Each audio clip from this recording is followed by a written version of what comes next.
Hi Taurus! Kamusta? Welcome back to Pinay Angel Tarot. This is your April Kapalaran Love Reading para sa mga Taurus. General love reading, kaya maaaring mag-resonate o hindi. Tingnan natin ang energies connected sa'yo, Taurus. So, April. Kumusta kayo guys? Comment present para alam pong nanonood kayo. Okay, oh my gosh.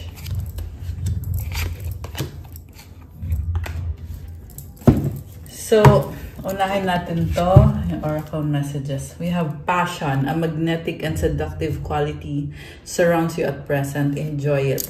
Someone is extremely attracted sa'yo.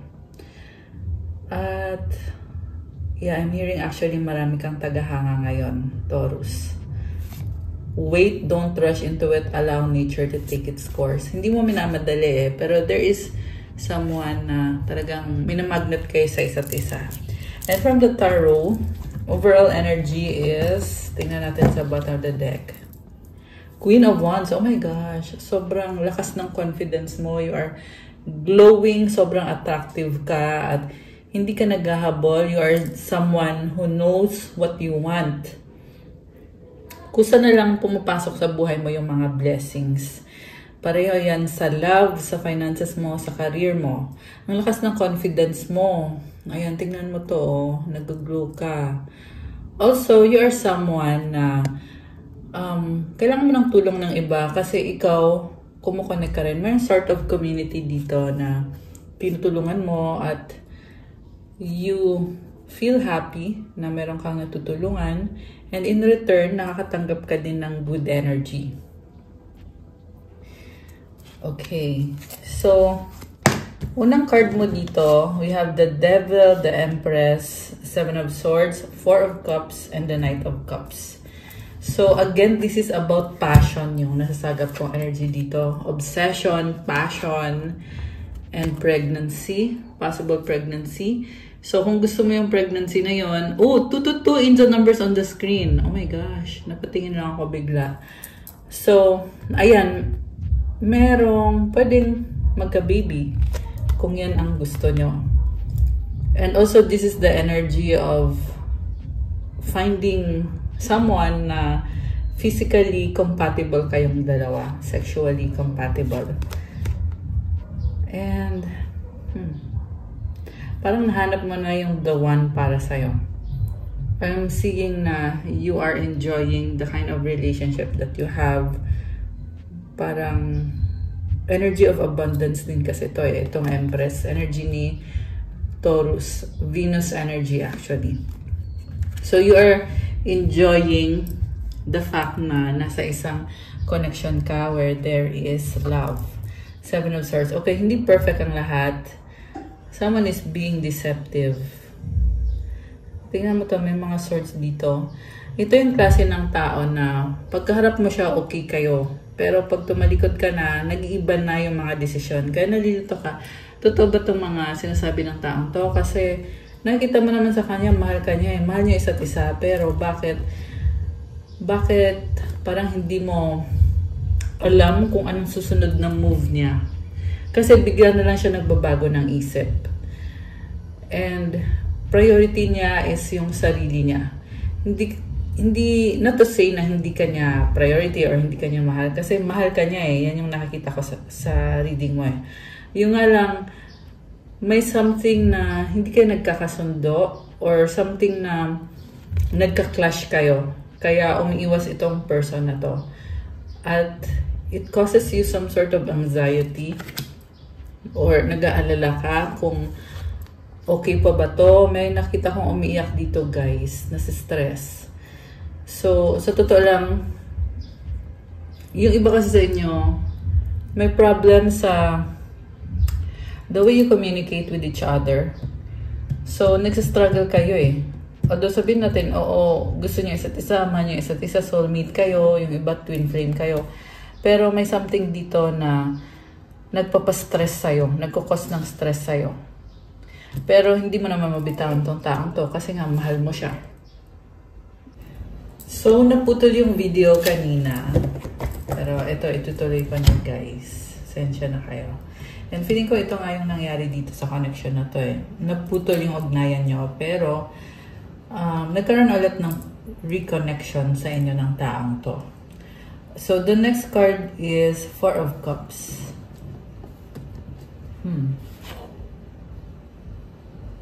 Nakatingin siya sa salamin eh. So,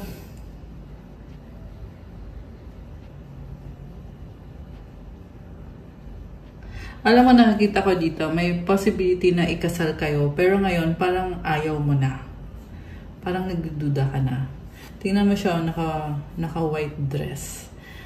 I see na you are very pure sa mga intentions mo sa taong to, pero ngayon nag-iisip ka kung tama ba yung decision mo, kung mag-work out ba to, or kung maglalast ba yung connection nyo.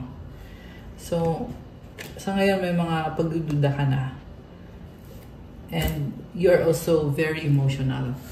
Knight of Cups. Parang naawa ka sa sarili mo at gusto mo lang naman yung magkaroon ng tunay na love sa buhay mo. Alam mo, sa totoo lang, nalulungkot ka ngayon. Pero, kailangan nyo lang ng pag-uusap dito, guys. Para maunawaan yung isa't isa. King of Pentacles. So, very practical ka at ayaw mo pumasok sa isang connection kung hindi din naman mag-work out.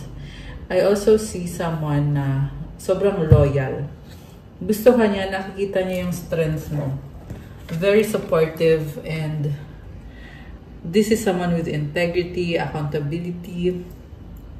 Nahihiya siya sa'yo eh. Ayaw niyang mapahiya sa'yo. Gusto niyang i-please ka or ibigay ko ano yung happiness mo. And nakikita mo din naman sa kanya na siya nga yung makapagbibigay sa'yo ng kind of relationship and the happiness na pinapangarap mo. And the reason kung bakit niya ibibigay yon is because this person is strongly attracted sa'yo. Sobrang charming mo para sa kanya. Ganun kanya tinitingnan. Okay. So, ano pa ba ang intensyon nitong person na ka-deal ni Taurus? Tingnan natin. So, Chariot. Uy, may travel. The Chariot, the Emperor, Hermit, Five of Pentacles, and the Ace of Pentacles with the Ten of Wands. So, something about travel na ayaw niyong umalis. Okay. So, the Chariot is fast-moving energy, pero si Emperor kasi may sariling sistema eh. Nag-iisip siya, tutuloy ko ba to? Makakabuti ba para sa akin to? Five of Pentacles, parang gusto niya prioritize yung sarili niya. Ace of Pentacles. Gusto na niya magkaroon ng bagong simula sa'yo. Pero, pinag-iisipan niya na mabuti kung paano niya gagawin. And also, nakita ko dito, pabago-bago siya ng isip. Pero, sa dulo, nakita ko din na mag-level up din tong connection na to. At merong travel itong person papunta sa'yo. Mag-o-offer siya ng bagong simula. Mag-o-offer ng pag-level up. Ayan, Ace of Pentacles. Okay, so anong outcome? Anong outcome? Alam mo, this is someone na binabago niya yung sarili niya para sa'yo. So, maswerte ka sa kanya, in a way. So, the outcome is Seven of Cups, the Moon, Queen of Pentacles. So, nangangarap tong person na to. Medyo nalilito lang din. Yeah, posibleng ikaw to. Dami mo iniisip. At, merong mga insecurities ka dito na kinakalungkot mo. At, you are at the point in your life, Taurus, na nagkaroon ka na ng mga achievement sa buhay mo. Kaya, lumalakas na din yung confidence mo. Pero lagi mo pa rin iniisip kung ano pang pwede pang ayusin sa buhay mo, sa sarili mo. And you're very practical and emotional. Ang dami mong pangarap. Excited ka na ma-achieve yung mga pangarap mo. Yung nga lang, yung problem na siguro dito kasi na-overwhelm ka ng emosyon mo at Minsan, mas gugustuhin mong mag-isa kasi sure ka na magiging safe ka pag mag-isa ka. So, andun yung fear na ayaw mo kasing masaktan eh. Okay. So, ang nafe-feel ko dito is very independent ka pa rin. Kahit andito yung taong possible na ito na nga yung makakatuluyan mo. Yung taong nagpaparamdam sa'yo na gusto ka niya, na mahal ka niya. Judgment and the 9 of Wands. Okay, nagagalit ka dito, ginajudge mo siya about sa something na ginawa niya. Okay. There are frustrations. So, very emotional. Ayan, 5 of Cups sa bottom of the deck. Parang sinasabi mo dito na ayaw mong sayangin kung anong meron kayo.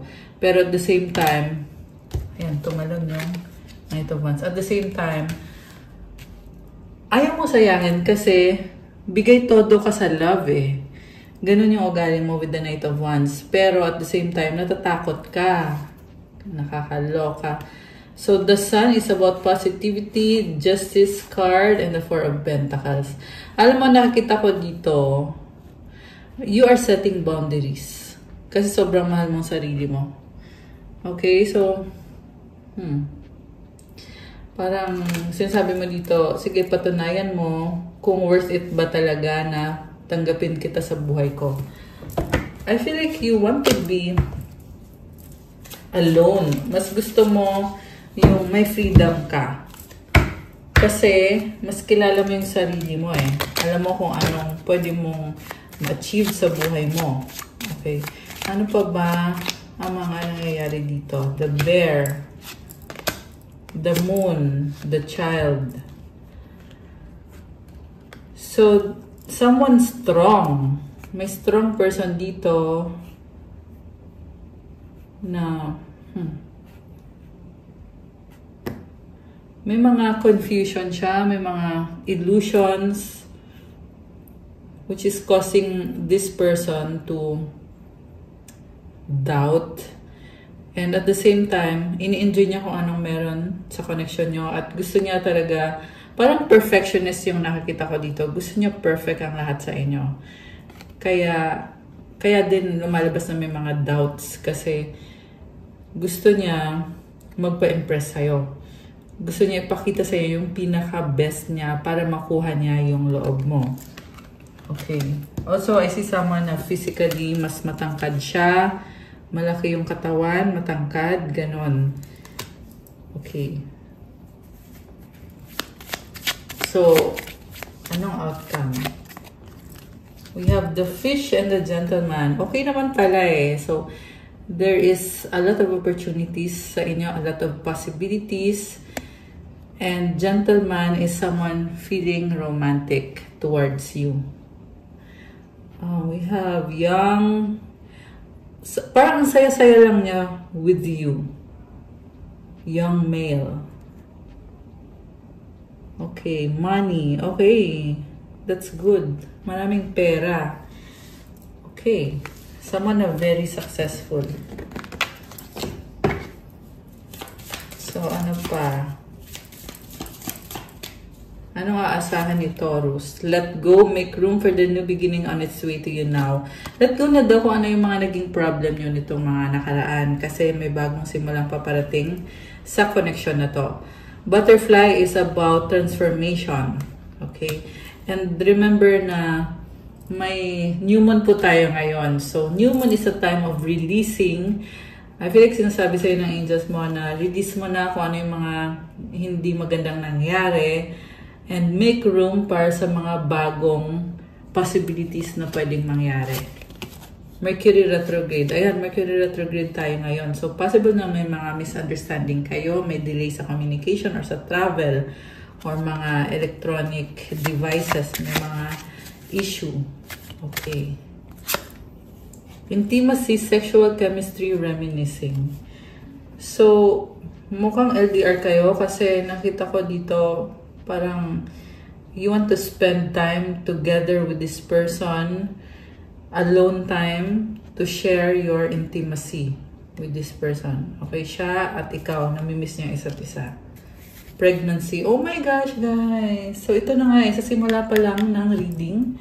Nasabi ko na ba? Ito, buntis. Ayan. See the Empress. There is abundance, fertility. Pwede itong literal na pregnancy. Pwede din itong energy ng someone na maselan at kailangan protektahan. So, you are birthing something new or kumbaga, pinagbubuntis mo ngayon itong special relationship. Okay. So far, more on positive naman yung nafe-feel ko sa reading mo, Taurus. Okay. Gold digger, they want your money being used.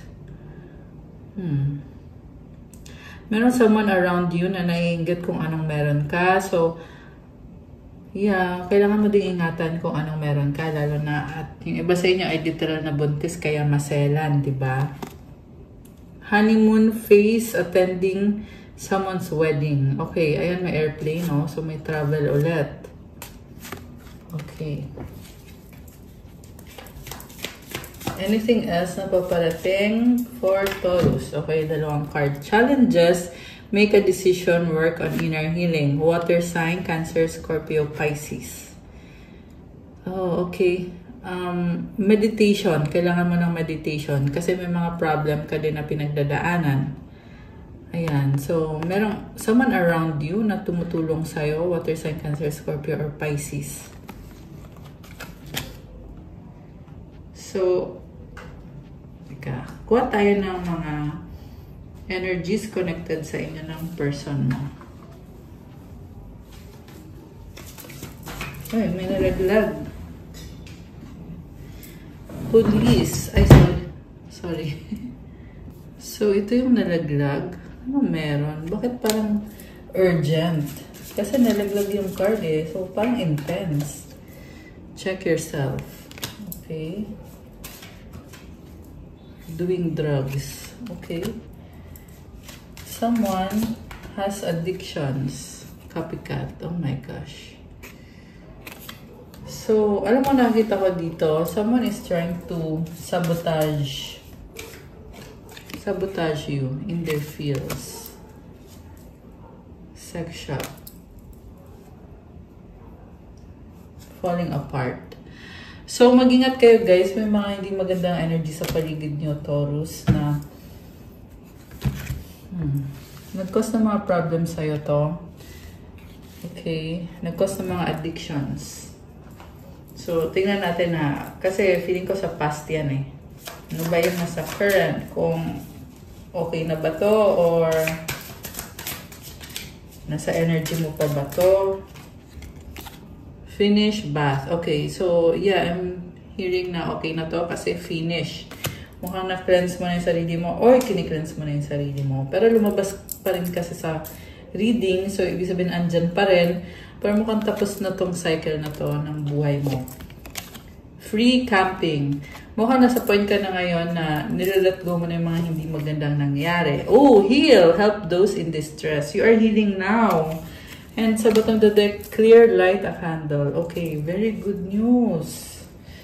So, mukhang marami ka rin pinagdaan ng hindi maganda, pero you are healing, on the process of healing now.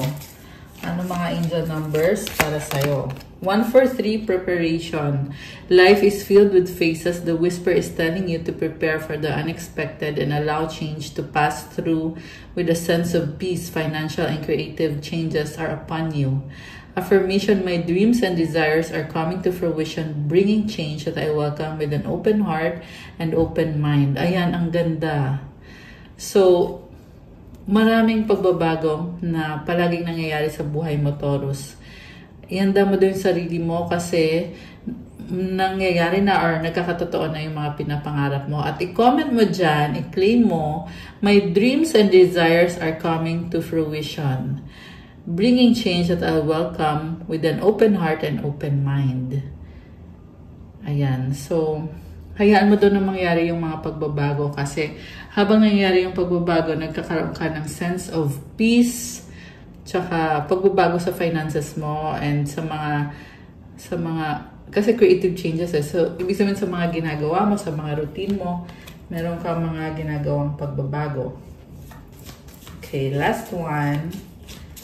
Angel numbers for Taurus. We have 1, 2, 3 vision. Your path will not look identical to anyone else's. That is what makes you unique. Remember that as you stay the path that feels connected, the path will continue to lead you to alignment. Let your vision be as different as you are. Kakaiba ka. So, wag mo i-compare yung sarili mo sa ibang tao. Okay? Affirmation, my path is mine and mine alone. When I follow my path, alignment comes naturally. So, gawin mo kung ano ang sinasabi sa'yo ng angels mo na kailangan mong gawin ngayon. Kasi palagi kang ginagabayan. At kahit feeling mo na mag-isa ka lang or feeling mo na kakaiba ka, pero ito yung meant to be para sa'yo eh. Kaya ka tinutulungan at merong mga blessings along the way. Ayan. Okay, guys. That's what I have for you, Taurus, for your April Kapalaran. Thank you for watching. Please like, comment, subscribe, hit the notification bell. Let me know kung nag-resonate ba. And kung kailangan nyo ng gabay, pwede kayo magpa-private reading. Message na kayo sa Viber or sa WhatsApp para mas mabilis. Nasa description box yung contact details ko. And check out my Instagram. May mga iba-ibang crystals na nakapost to help you manifest better sa mga nag-heal ngayon on the process of healing. So, maganda magkaroon ka ng crystals kung wala ka pa. At pag galing kasi sa akin, may kasama to mga special prayers and mantras, pati yung mga specific intentions mo, nilalagay na dun sa crystals. So, message nyo na lang po ako. Thank you and see you again, Taurus. Have a good day or night. God bless you all and stay safe. Love you guys. Bye!